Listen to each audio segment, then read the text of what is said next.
আপনি কি জানেন আল্লাহর কাছে প্রার্থনা করার পর আপনার দোয়া কবুল হয়েছে কিনা তার কিছু স্পষ্ট লক্ষণ রয়েছে। এই লক্ষণগুলো জানলে আপনার ঈমান আরো মজবুত হবে এবং আপনি বুঝতে পারবেন আল্লাহ তাআলা আপনার দোয়া শুনছেন। আজকের এই ভিডিওতে আমরা আলোচনা করব সেই 13টি গুরুত্বপূর্ণ লক্ষণ যেগুলো আপনাকে জানিয়ে দিবে আপনার দোয়া কবুল হচ্ছে কিনা। এই বিষয়গুলো জানা কিন্তু অত্যন্ত গুরুত্বপূর্ণ, তাই আমি আপনাদেরকে বলবো অবশ্যই আপনারা সম্পূর্ণ ভিডিওটি মনোযোগ সহকারে দেখবেন। তো ভিডিওটি শুরু করার আগে আসুন মহান আল্লাহ তাআলার দরবারে একটু দোয়া পাঠ করে নেই। হে আল্লাহ, তুমি আমাদেরকে 5 ওয়াক্ত নামাজ পড়ার তৌফিক দান করো, পাশাপাশি আমাদের সকল গুনাহকে মাফ করে দাও। যারা চান 5 ওয়াক্ত নামাজ আদায় করতে এবং সকল গুনাহ থেকে মুক্তি পেতে তারা অবশ্যই কমেন্টে 3 বার আমিন লিখে যাবেন। কে জানে কখন কার মুখ থেকে বের হওয়া আমিন আল্লাহ তাআলা কবুল করে নেয়, সেজন্য আপনারা মাত্র 3 বার কমেন্টে আমিন লিখে দিবেন।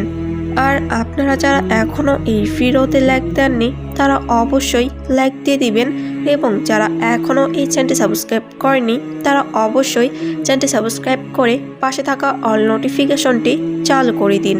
তো চলুন ভিডিওটি শুরু করা যাক। 1 নম্বর লক্ষণটি হচ্ছে মনের প্রশান্তি অনুভব করা। দোয়া করার পর যদি মনে হয় এক ধরনের অদ্ভুত শান্তি আপনাকে ঘিরে ধরেছে, তাহলে এটি দোয়া কবুল হওয়ার ইঙ্গিত। যেমন হযরত মুসা আলাইহিস সালাম যখন আল্লাহর কাছে মদিনায় নিরাপত্তার জন্য দোয়া করেছিলেন, তখন তার মন প্রশান্ত হয়েছিল এবং দ্রুত তিনি শুআয়ব আলাইহিস সালাম এর কাছে আশ্রয় পান। 2 নম্বর লক্ষণটি হলো আশা ও বিশ্বাসের শক্তি বৃদ্ধি। যদি দোয়া করার পর মনে হয় আপনি আরও বেশি দৃঢ়ভাবে আল্লাহর ওপর নির্ভর করতে পারছেন, তবে এটি দোয়া কবুল হওয়ার লক্ষণ। একটি হাদিসে এসেছে, এক মা তার সন্তানের অসুস্থতার জন্য রাতে দোয়া করলেন, সকালে দেখলেন সন্তান সুস্থ হয়ে উঠেছে। তার মন ভরে যায় আশায় এবং আল্লাহর প্রতি গভীর বিশ্বাসে। 3 নম্বর লক্ষণটি হলো পাপ থেকে দূরে থাকার তাগিদ অনুভব করা। দোয়া কবুল হওয়ার সময় আল্লাহ বান্দাকে পাপ থেকে দূরে থাকার ক্ষমতা দেন। উদাহরণস্বরূপ এক যুবক দোয়া করেছিল তার খারাপ অভ্যাস ত্যাগ করার জন্য। দোয়ার পর থেকে সে সেই অভ্যাসের প্রতি অস্বস্তি অনুভব করে এবং ধীরে ধীরে পাপ থেকে মুক্ত হয়। 4 নম্বর লক্ষণটি হলো উত্তম চরিত্রের বিকাশ। দোয়া কবুল হওয়ার সময় আল্লাহ বান্দার চরিত্রের উন্নতি ঘটান। যেমন হযরত ওমর রাদিয়াল্লাহু তাআলা আনহু ইসলাম গ্রহণের পর তার চরিত্রে যে পরিবর্তন আসে তা তার দোয়ার প্রভাব ছিল। 5 নম্বর লক্ষণটি হলো উত্তম কাজের প্রতি আগ্রহ বৃদ্ধি। দোয়া করার পর যদি আপনি ভালো কাজ করার জন্য আগ্রহী হন, এটি দোয়া কবুল হওয়ার একটি চিহ্ন। একটি ছেলে নিয়মিত দোয়া করত পড়াশোনায় মনোযোগ দেওয়ার জন্য, পরে দেখা গেল সে অনেক ভালো ফলাফল করতে সক্ষম হয়েছে। 6 নম্বর লক্ষণটি হলো হৃদয়ে তৃপ্তি অনুভব করা। দোয়া করার পর যদি আপনি মনে করেন অন্তর তৃপ্ত হয়ে গেছে এবং কোনো কিছু নিয়ে আর চিন্তা নেই, তবে এটি দোয়া কবুল হওয়ার ইঙ্গিত।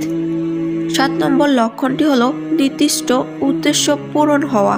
আপনার চাওয়া যদি দোয়ার মাধ্যমে পূর্ণ হয়, তবে বুঝতে হবে এটি দোয়া কবুল হওয়ার একটি স্পষ্ট লক্ষণ।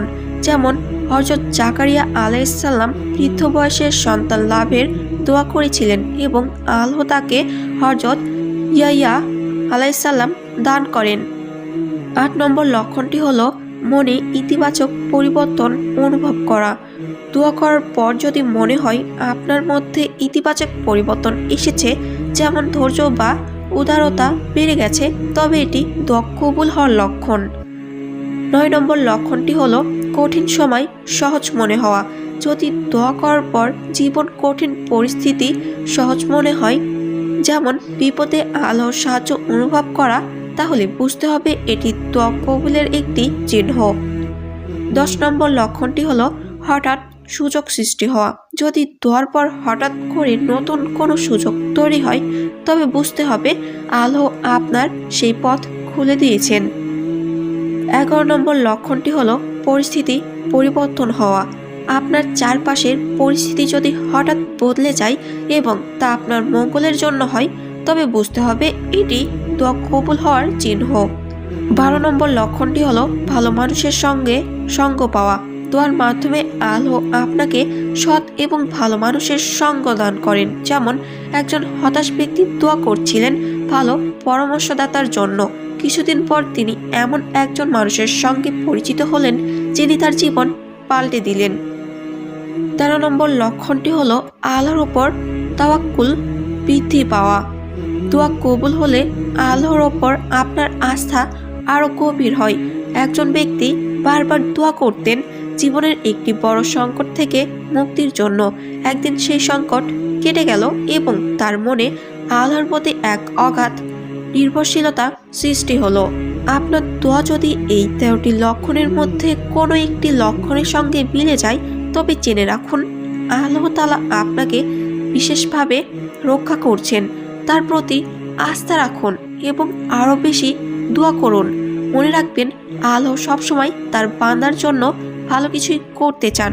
সেজন্য অবশ্যই মহান আল্লাহ তাআলার উপর বিশ্বাস রেখে, ভরসা রেখে, তার প্রতি সম্মান রেখে মহান আল্লাহ তাআলার দোয়া করতে থাকুন। মহান আল্লাহ তাআলা শুধু আমাদের দুহাত তুলে মোনাজাতি শুনতে চান। তো আপনিও যদি এইভাবে মহান আল্লাহ তাআলার দরবারে দুহাত তুলে দোয়া করেন এবং এই 13টি লক্ষণের ভিতরে একটি লক্ষণও যদি আপনার ভিতরে থাকে, তাহলে বুঝে নিন মহান আল্লাহ তাআলা আপনাকে সাহায্য করছেন এবং পরবর্তী সময়ে আপনি আরও ভালো কিছু পেতে চলেছেন। তো আশা করি সকল কিছুই বুঝতে পেরেছেন। যেহেতু সকল কিছু বলে দিয়েছি, তাই আর ভিডিওটি বড় করব না। যদি আপনাদের এই ভিডিওটি বিন্দু মাত্র ভালো লেগে থাকে, তাহলে এই ভিডিওতে অবশ্যই একটি লাইক দিয়ে দিবেন এবং আপনারা যারা এখনও এই চ্যানেলটি সাবস্ক্রাইব করেননি, তারা এরকম আরও গুরুত্বপূর্ণ নতুন নতুন ভিডিও পেতে আমাদের চ্যানেলটি সাবস্ক্রাইব করে পাশেই থাকুন। তো দেখা হচ্ছে পরবর্তী কোনো নতুন ভিডিওতে। ততক্ষণ সবাই ভালো থাকুন, সুস্থ থাকুন। আল্লাহ হাফেজ।